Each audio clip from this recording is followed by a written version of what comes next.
मुंबईच्या दिशेने निघालेला आहे. आज शिष्टमंडळ मंत्रालयात येत आहे. चर्चा होणार आहे का, तोडगा निघणार आहे का, काय? JP गावी त्यांच्या नेतृत्वाखाली आदिवासी बांधवांचा भगिनींचा खरं म्हणजे मोठा मोर्चा नाशिकहून मुंबईच्या दिशेने निघालेला आहे. मी काल दुपारीसुद्धा त्या गोष्टीनंतर त्याच्याशी बोललो.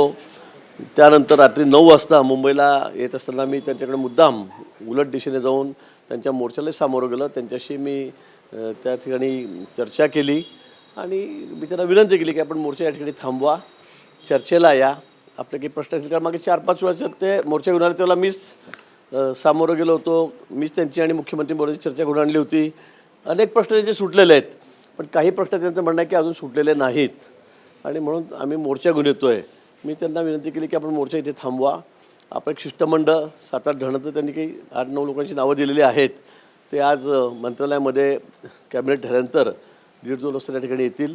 त्यांचे जे जे खात्याशी संबंधित प्रश्न आहेत, आदिवासी खातं असेल, महसूल असेल, शिक्षण असेल, माझं इरिगेशन असेल, हे सगळ्या खात्याचे मंत्री आणि प्रधान सचिव संबंधित अधिकारी हे त्या ठिकाणी बैठकीला हजर राहतील आणि त्यानंतर त्यांचे काय प्रश्न आहेत ते समजून घेतील आणि त्यातून जे सोडवण्यासारखे असतील ते तात्काळ आम्ही त्या ठिकाणी सोडवण्याचा प्रयत्न करू. काही फारच अडचणीचे असतील त्या संदर्भामध्ये मुख्यमंत्री मोदींशी आम्ही चर्चा करू. नाही, मनधरणी का, आता मोर्चा एवढा मोठा आल्यावर मनधरणी करावी लागते, बोलावं लागतं, चर्चा करावी लागते. का या तुम्ही मुंबईला आणि बसा इथे असं असं करता येत नाही. आपण नेहमी बघितलं आहे. मागच्या वेळी तर मी किती 20 किलोमीटर पायी रात्रभर चालत आलेलो होतो त्यांच्यासोबत. त्यामुळे सरकार म्हणून आमची जबाबदारी आहे आणि आम्हालाही मी त्यांना सांगितलं, आम्हाला की फार त्यात आनंद वाटत नाही की तुम्ही एवढं सगळ्या त्यात अबालवृद्ध, खूप वयोवृद्ध आमच्या भगिनी आहेत, माता आहेत, म्हणजे आई आहेत, अशा म्हाताऱ्या आज्या आहेत, पुरुषही मोठे वृद्ध आहेत, सिनियर सिटीजन आहेत. आम्हाला की त्यात आनंद नाही की त्यांनी इथपर्यंत यावं, पण आमचा प्रयत्न हाच आहे की मध्येच त्यांना थांबवून त्या ठिकाणी इथे यांच्याशी जर बोलणी झाली तर हा प्रश्न तात्काळ सुटू शकतो.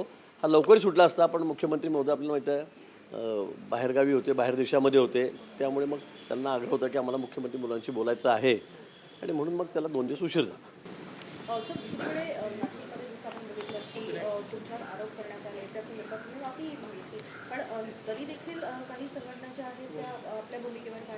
रिपब्लिकन सेलचे जे प्रमुख आहेत आंबेडकर यांनी देखील मागणी केली आहे राज्य मंत्रिमंडळातून तुमची हक्कलपट्टी करावी. नाही, मागणी तर काही कोणी करू शकतं, त्याबद्दल काही दुमत नाही आहे. मी कालही या गोष्टीचा खुलासा केला आणि भाषण संपल्याबरोबर मला 2 मिनिटं काय कोणत्या असं चाललं नाही. म्हटलं हो, ते चुकून झालं, अनाधोनाने झालेलं आहे.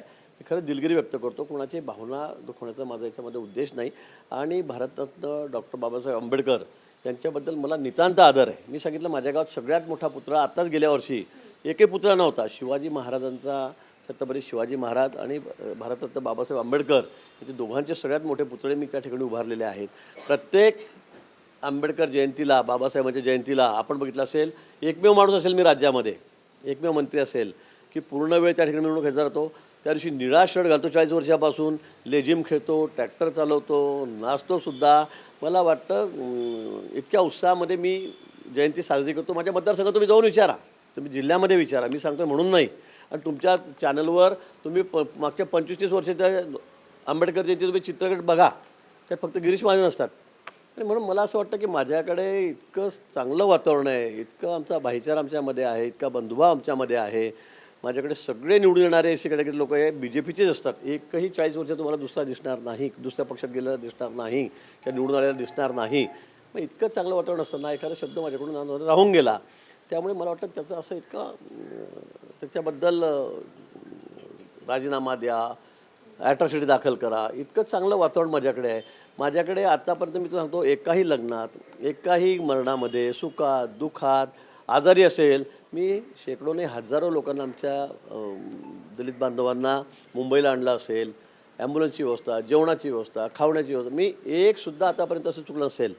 ते एक गरीबातला गरीब माणूस असेल, अगदी त्याच्या खिशामध्ये 1000 रुपये नाहीत, त्यालासुद्धा मुंबईला आणून त्याच्यावर औषधोपचार करून, शस्त्रक्रिया करून मी त्यांना तिथपर्यंत घेऊन जातो. सगळ्यांनाच देतो, पण त्यात सगळ्या समाजाचे लोक असतात. आणि म्हणून तुम्हाला असं कोणी माझ्याबद्दल सांगणार नाही, एक माणूससुद्धा सांगणार नाही की चुकीचं वागतात का चुकीचं करतात.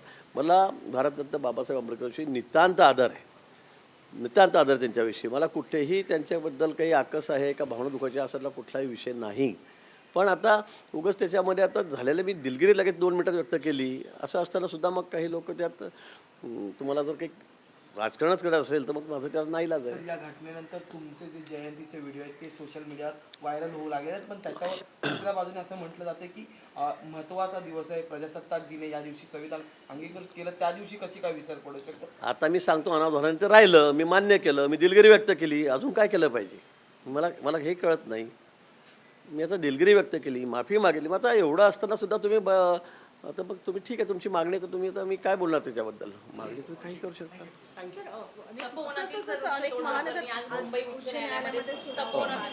हो तसे त्या 500-700 झाडांच्या बदल्यामध्ये आम्ही आता बघितलं असेल आम्ही जवळपास 10,000 झाडांची लावून झाली आहेत.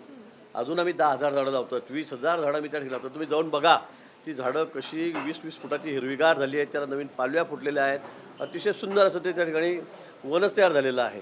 आणि 2-3 वर्षामध्ये तर आपण अजून बघा त्या ठिकाणी काय परिस्थिती होती. मला वाटतं की आता कुंभमेळासुद्धा तेवढाच आवश्यक आहे. तेवढं कुंभमेळ्यामध्ये आम्हाला साधुग्रामची जागा बदलून टाका किंवा इतक्या वर्षापासून साधू तिथे राहतात ते काढून टाका असं करता येणार नाही. आम्ही सांगितलं 10 वर्षात जेवढी झाडं उगवलेली आहेत, मागच्या वर्षी जेवढे शेड आम्ही त्या ठिकाणी केलेले होते, टेंट केलेले होते, तेवढंच आम्ही त्या ठिकाणी लावतो आहे. त्यापेक्षा 1 फूटसुद्धा जागा जास्त घेत नाही. आणि मला वाटतं ते करणं अपरिहार्य आहे. जी झाडं आम्ही त्यात रोपटे ती काढणार आहेत तीसुद्धा आम्ही रिप्लांट करणार आहोत. त्याच्या बदल्यामध्ये आम्ही 20,000 झाडं लावले. आता असं असूनही जर कोणी म्हणेल की नाही तिथे करायचंच नाही, तर मला वाटतं हे काही योग्य नाही. कुंभमेळा आमच्यासाठी हा खूप महत्त्वाचा आहे, आमच्या धर्मासाठी खूप महत्त्वाचा आहे. अख्ख्या देशाचं जगाचं लक्ष त्या कुंभमेळ्याकडे लागलेलं आहे आणि त्यामुळे कोणाची भावना दुखवणार नाही, पर्यावरणाचा ऱ्हास होणार नाही याची काळजी आम्ही घेतलेली आहे. आणि 500-700 झाडांच्या बदल्यात आम्ही 20,000 झाडं लावलीत. जे आम्ही काढणार आहोत ती रिप्लांट करणार आहोत. मला वाटतं यात आमचा हेतू स्पष्ट आहे. त्यामुळे सगळे निसर्गप्रेमी आहेत, वृक्षप्रेमी आहेत, त्यांनी आम्हाला सहकार्य करावं.